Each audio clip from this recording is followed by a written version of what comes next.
Greetings, lords and ladies, Kaiser here, and welcome to what is going to be the last episode in this Bannerlord series. Now, this may come as a shock to some people, but I'll explain everything. And don't worry about it, don't worry, this is not the last episode on the game, it is just the last episode of this series. The developers at Tale Worlds made an amazing game, and I absolutely love it, despite the fact that I am going to tell you this episode the things that are kind of bothering me, the things that I'm still kind of expecting them to do, and I more than welcome you to please add to the discussion. Hit me up in the comment section down below. Let's talk about it. What do you think? What do you think about what I think, etc, etc.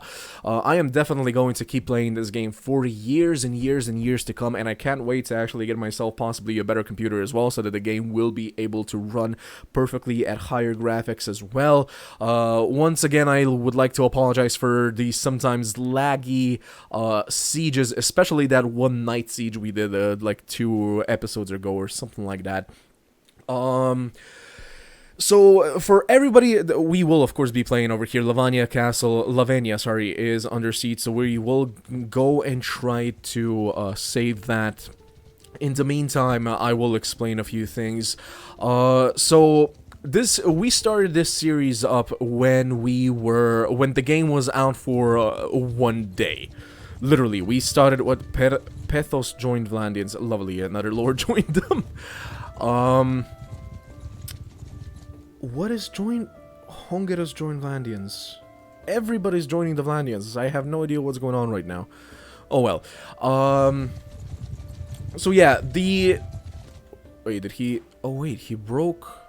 Ah, I see. So Talas over here was the one sieging down Lavenia, but now they broke the siege. Let's see if we can possibly catch them. Probably not. They are faster than us. What if we let go one of our lords? Wait, no, we're actually managing to catch up to them. It's gonna be a weird battlefield, though. Who are you? Oh, we definitely outnumber them. Surrender or die. Yeah. I don't care, yield or fight. We are at war, after all. But yeah, we started this series up literally a day after it came out. And of course, this game is in early access right now. So of course, there have been a whole bunch of tweaks and balances.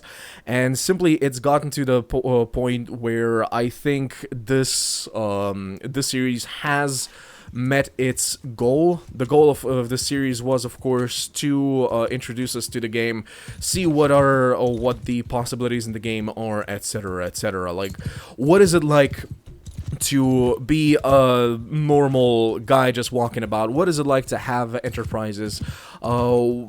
Unfortunately, we were not able to see what it's like. Where are the enemies, actually? Unfortunately, we were not able to see what it is like to have a criminal syndicate, which I would absolutely love to try out as well, and I'm sure most of you would as well. There they are. Okay. Cavalry! Bowman! Move! Forward! We'll do it like this. Infantry! Move forward! Horse archers! Horse archers, just stay there. Cavalry! Move! Move! There we go. We also got to get the taste of what it's like to be a lord, what it's like to vote, what it's like to actually control land, etc, etc. We essentially got to taste absolutely everything we could want. Loose formation! Cavalry! Forward! A bit further away. There.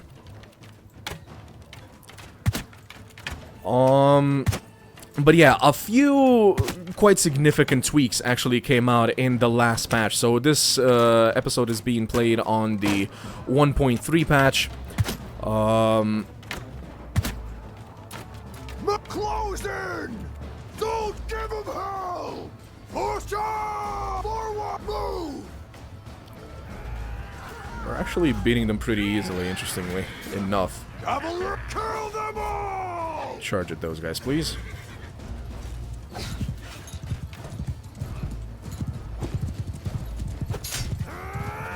Ow! There we go. So yeah, they did some significant tweaks in the last patch. One of the things that they did was they tweaked the Council of Commons. If you remember, due to the Council of Commons, we were able to have about, what was it, like 46 or 48 or so influence per day. Well, now they decided, the developers realized that it's broken, and I completely agree with them. Like, when you go and vote in the council, if you remember most of the votes we were doing, it was like, okay, so all of the... Oh, wow, look at that! I didn't even notice it, actually. Is that... Oh, never mind. I thought it was actually showing me the hitbox. Never mind. I think it was just bugged. Seems like we've already won. Alright. So yeah, if you remember, all of the votes were like, I don't know, tier 4 and above clans get +1 influence per day, while tier 3 and under clans lose 1 influence per day, etc, etc. Like, stuff like that, you know? And then you had this one law, the Council of Commons, that suddenly made it possible for you to get like 40 to 50 influence per day. Of course, that was ridiculous, and I completely agree with them to nerf that, but they nerfed it like ridiculously hard. I'm not sure if I completely agree with how hard they nerfed it, but I can see what they were doing, and you know what, yeah, now that I think about it, I do completely agree with them. The thing that was happening is essentially we were able to perpetually have our armies raised. As you can see right now, we still have the army that we raised, I don't know, like a month or two ago or something like that. Granted, it is much smaller, and eventually we would have to certainly... There we go. We would have to certainly disband this army just to let all of our guys go and collect more units and whatnot. But if we look right here, there you go. Expected change 9.2. And as you can see right there, Council of Commons now only gives us 3 points of influence each and single month. Now, why is this? Reason being, really, is they nerfed it so that it is now, what is it, 90% less less OP. That's they nerfed it by 90%. That's what I'm trying to say here, but with very bad English. I'm sorry about that. So yeah, let me just disband the army right now. Pretty sure we defended Lavenia, and I'm not sure if there's going to be another army coming or not, but let's just give everybody free time to go, free reign to go anywhere they want. Let me just get a quick look at what our armies are looking like. Yeah, very much battered. I wouldn't be surprised if, yeah, the Vlandians are essentially about our strength now. Lovely. But yeah, they made it so that now instead of getting 1 point of influence per notable in your villages, in your towns, in your everything, you now only get 0.1 influence. So yeah, that is a very significant.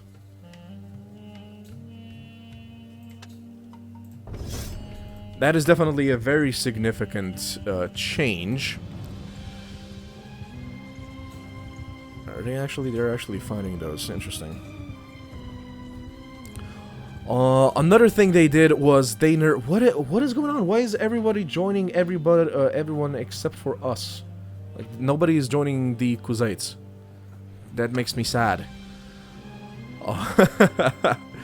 Another thing, yeah, they did was they nerfed cavalry quite a lot. Well, not quite a lot, but I remember when the game came out, I was reading through Reddit and whatnot, and a lot of the posts were essentially saying that, yeah, the two snowbally factions were, since the very beginning, Move! Attack! Archer, move! And charge!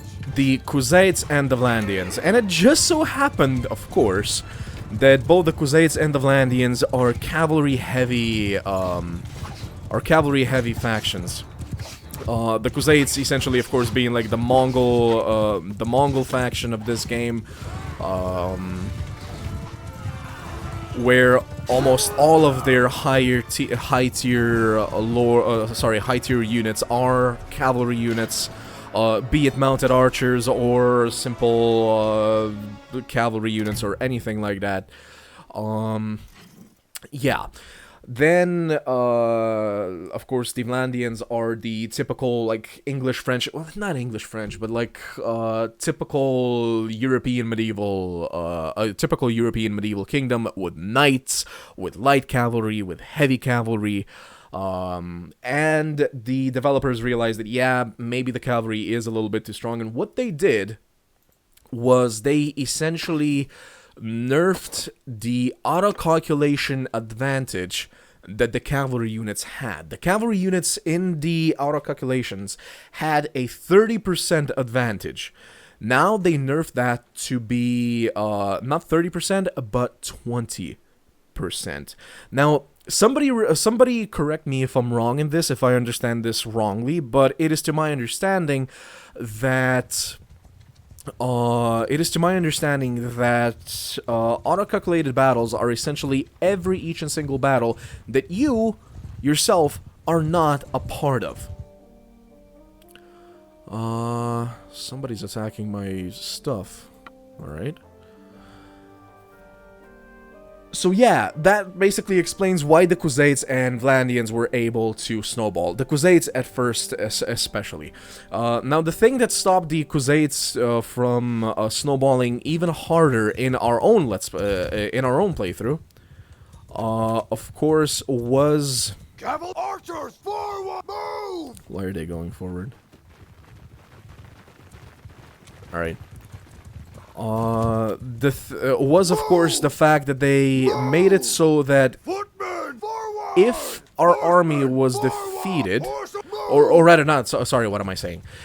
They made it so that if a faction took lands from another faction, the clan that used to be the owner of the land that was just taken didn't, not mind it. Essentially, when the Khuzaites in our playthrough as well were snowballing, it essentially meant that the clans that the Khuzaites were defeating just randomly, or rather not randomly, but just joined the Khuzaites afterwards, which resulted in the Khuzaites, of course, having a massive advantage.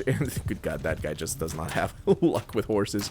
That, of course, resulted in the Khuzaites having a very, very big advantage in the number of clans that were following them.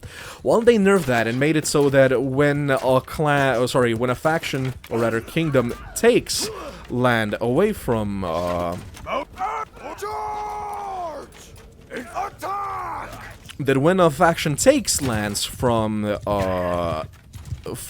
another clan, the lord that used to be, or rather the clan that used to be in control of that land is essentially now going to hate that kingdom, the people that actually took the land, and this prevents clans from actually joining the kingdom that just took their lands from them. Which is, of course, a good thing. However, this suddenly made it so that the clans that we were defeating were now no longer joining us, or joining, well, I don't know, the Aes Sedai or something, but instead they joined the Vlandians. And as such, the Vlandians were gaining strength, even though we were the ones gaining lands. Because the Vlandians, of course, were not the ones that destroyed the Sturgeons. The Vlandians were not the ones that destroyed the Eastern Empire. The Vlandians were not the ones that destroyed the Northern Empire, nor were they the ones that destroyed the Southern Empire. The Khuzaites did all of that. We Consequently, all of those clans then hated the Crusades, they did not hate the Vlandians, and now joined the Vlandians. If this was the case from the very beginning, it would be absolutely fine. It would be absolutely fine, no, nothing would be the problem. So we lost a few units and cannot have as many. I just have to get rid of one guy, I guess. I'll get rid of you.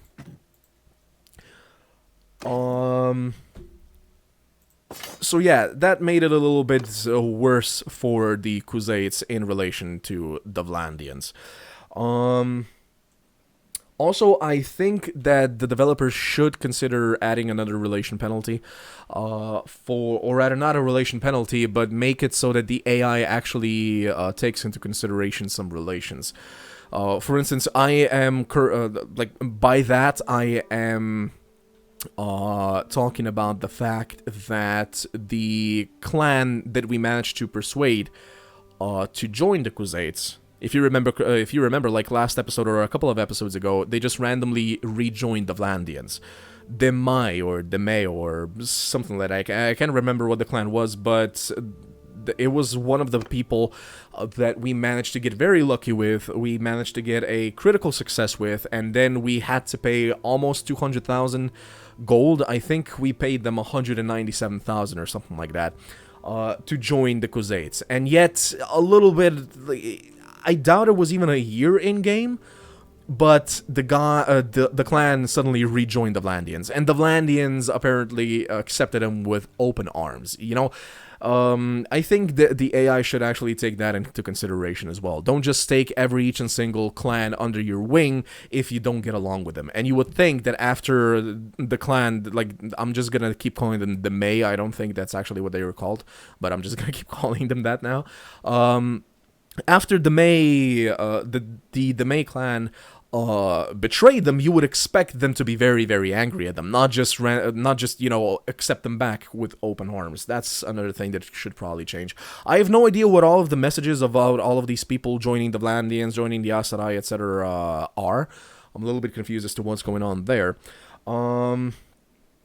Another thing that I do think that should be added are, and I kept talking about this before as well, I think truce timers. Oh god, what happened? Western Empire has declared war on Crusades. Okay, but a lot of the Western Empire people got taken prisoner. Why do they even still exist? Strength 317. But they have 0 stuff. How's that quest going, by the way? Eliminate these guys. Almost there. Another thing, yeah, this stop conspiracy, I still have no idea what you actually are supposed to do with that, so that's another thing. Like, the main quest line will hopefully be finished as well.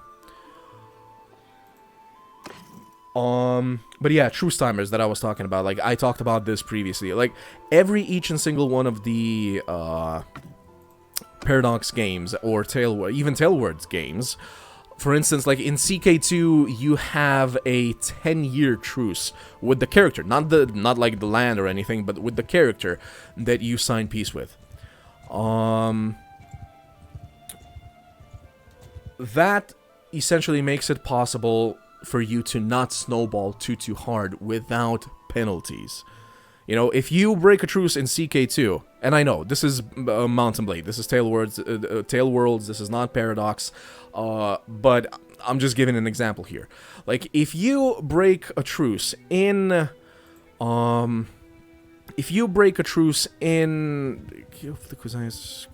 of green is coming up, so we're actually doing well. Nope, there we go. No, wait, Wolfskins, Vandians, they're being taken prisoner by... Wait, are you actually losing strength? You are, interestingly enough. But yeah, you get a very, very severe penalty. You're a truce breaker. You automatically get a -25 relation with every lord, or rather with every significant lord. So any count, duke, etc., etc. If you, because you're now a truce breaker. Here in Bannerlord, it doesn't do that. At least it would seem. Somebody joined us. I'm confused. Wait, did they change? Are now separate people joining our kingdom instead of... Like, are members joining us instead of clans, or what's going on? I'm a little bit confused as to what's happening here. Why are we gaining all of these random people, and why are all of the other random people joining other people? We have 21 Vlandians. Good God, they actually, yeah, they now outnumber us. Look at that. Oh, Company of the Golden Bear, Wolfskins, Lake Rats, those are all mercenaries. And I'm sure Legion of the Betrayed is also mercenaries. Was it Daymerok? No, it was not Daymerok. It was Daymala. Was it this guy? I just remember it was Day and M. So let's go with these guys. Let's say that those guys are the ones that betrayed the Vlandians and then betrayed the Khuzaits. At any rate, yeah. Even in Warband, like Mountain Blade Warband, the previous installation in this series, I suppose, you had a truce timer of, what was it? 20 or 30 days? I think it was 20 days. Basically, you were bound by truce not to attack. Fen Eingal join Khuzaits. What is going on? I seriously, like, there are way too many switches going on right now.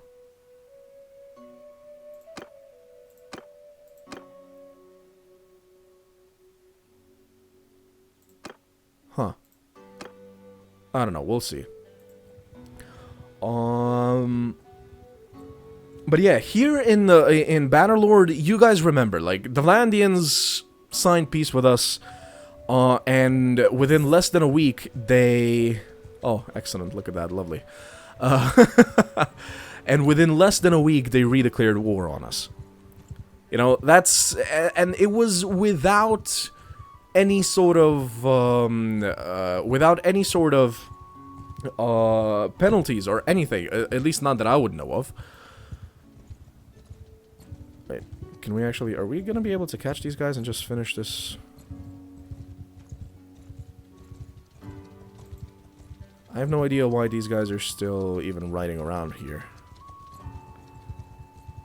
No, I don't think we can catch him. We can catch that guy, though, maybe.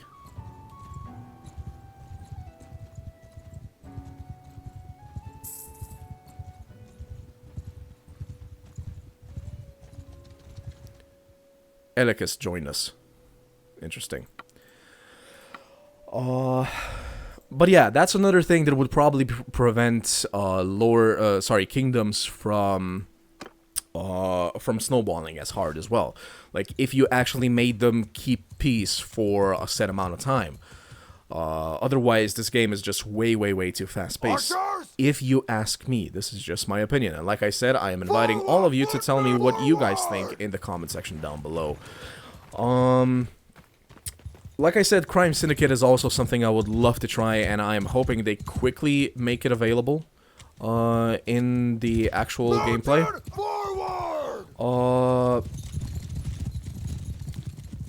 Also, once we start up a different series or a second series of Bannerlord, I definitely learned a lot from this first series. For one thing, don't just go into councils without having an idea who you're going to vote for. Me essentially abstaining from voting apparently made it so that everybody hated us.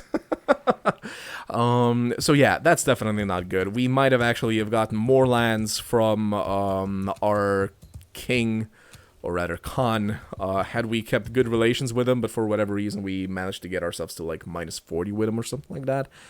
Where are the enemy?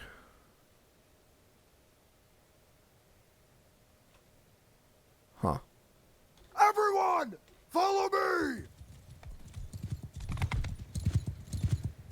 So yeah, definitely when we do our next series, we will be voting a lot smarter. Actually knowing what we're doing. Oh, there... At least somebody's over there. Ah, they moved their guys, I see. Another thing I hope the developers do is have another look have another look at the Sturgeon and the Aserai Horse, move! troop trees. Cavalry, move! Move! Because it simply feels like the Aserai and the Sturgeons are way, way, way too weak. I'm not exaggerating. I swear to God, it feels like Advance! the Sea Raiders are actually harder opponents than the Sturgeons are. And I am not exaggerating here. That is legitimately what it feels like to me. Come on! Oh. Charge! Attack! Kill them all! Charge!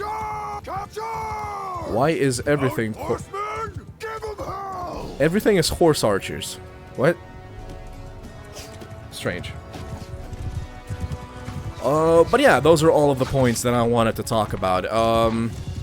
So yeah, we definitely learned a lot in this series. I just really want to end it right here after, because simply all of the tweaks and balances and whatnot, it feels like they unbalanced this game, you know?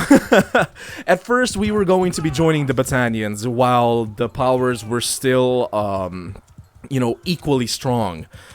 We were going to be joining the Battanians. That was the original plan. Then suddenly the Khuzaites were snowballing, and I really wanted to get the feeling of what it's like to, you know, be a lord, have lands, be able to do sieges, be able to lead armies, be able to be a part of armies and also lead them, like I said. All of these things, and we learned all of these things in this series. But then suddenly, because of all of these balances and tweaks and everything, well, now suddenly the kingdom that we decided to join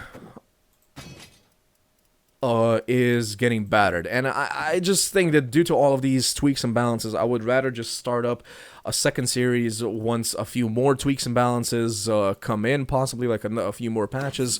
And start off, of course, that does mean that the developers will have an even better idea of what they want this to be and whatnot. Or rather, where they want to go with this, how to balance things.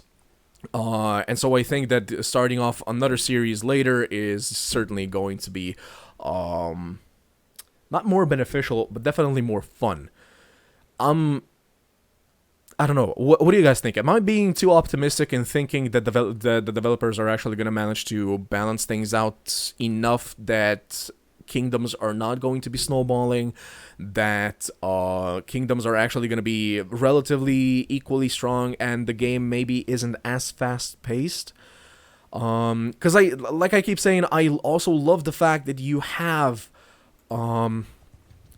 children in this game, yet there's absolutely no way that you're gonna get to 18 years of gameplay with this sort of game speed, you know, with everybody just immediately snowballing or immediately getting wiped out. But yeah, let me know what you guys think. Please do join in this, shall we say, discussion. Right now, it is more or less of a monologue, but I'm curious what you guys think.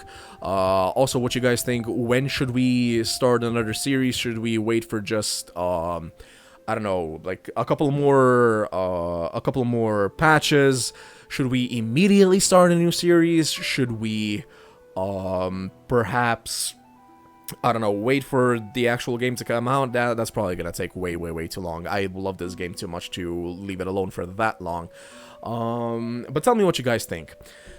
Hopefully this was as interesting for you as it was for me. This was, of course, my first experience with this new masterpiece. I still consider it an excellent game, and I can't wait to see the mods and everything that everybody is working on. I already know that because I was in contact with a couple of modders, and I know that a World of Ice and Fire modding team already has a team ready to create a World of Ice and Fire mod for Bannerlord as well. There is apparently already also a mod being worked on that's essentially going to be a Gecko Kujo mod. I think you guys, one of you guys actually commented in the comment section, and I think, if I remember correctly, you guys said it's going to be called Sekigahara. Sekigahara, of course, being the battle that brought down the previous leadership and established, or rather enabled the establishment of the last shogunate in Japan. I know, wrong series to be talking about that. Sorry, but yeah, let me know what you guys think. I mean, if you guys think that you're gonna be missing this too much, I could try and continue it, but I just think that I would rather start a new series, start afresh, with all of the tweaks and balances already in place, and we can see where we take it from there. And we could also do some different things. Like in this series, we basically only sold everything that we looted. We never really did much trading, which apparently also increases your charm, which would have helped us, which would have definitely have helped us when we were talking with all the lords and whatnot, and all of these things. And alright, guys, I keep saying this, but tell me what you guys think. I will see you next time, and until then, as always, ad gloriam.